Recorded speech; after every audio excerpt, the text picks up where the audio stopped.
This is a story about me and my wife, Rebecca. She looks pretty healthy, right? Well, looks can be deceiving. In fact, Rebecca suffers from a genetic disease known as cystic fibrosis. It affects the lungs, GI tracts, and sinuses of about 30,000 Americans and 70,000 people around the world. I bet you wouldn't guess that this picture was taken about a half a year before this picture. You see that ventilator tube? That's what respiratory failure looks like. My name is Ray Poole, and I wrote a book for patients, families, and caregivers, like this dope standing in a doorway. It's called Lessons from a CF Cornerman 38 Lessons I Learned During My Wife's Illness and Lung Transplant. The reason I wrote it was because I know there are a lot of people out there struggling through the same things I struggled through. I wanted to tell them how I got through it. There were some damn tough days during all of this, but as the Dayquil commercial says, husbands don't get sick days. Well, actually, they didn't make one for husbands, and I also wouldn't want to risk her getting sick if I was sick, but you know what I mean.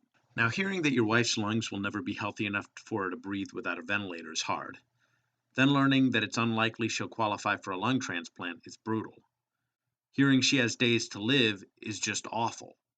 But when she does wake up from her chemically induced coma, you better find a way to suck it up and give her an answer when she asks you when she's coming home from the hospital. Now, doctors know statistics and probabilities. It's like a presidential election. Even high odds don't mean it's a certainty. So there's no way I could give up on my wife's chances if she hadn't. I owed that to her. So if you focus on what you can, the prize, building up her strength to walk so she can qualify for a transplant isn't a waste of time if she doesn't qualify. It brings focus and a goal.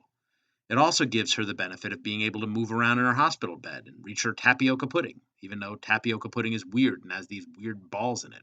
Whatever, I digress. So, about me, I was an engineering manager, a product manager, and never had any desire at all to write a book.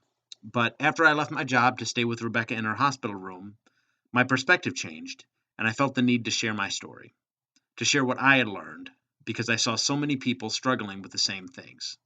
I hope that you go to Amazon and search for Lessons from a CF Cornerman or Raymond Poole. I think you'll enjoy our story.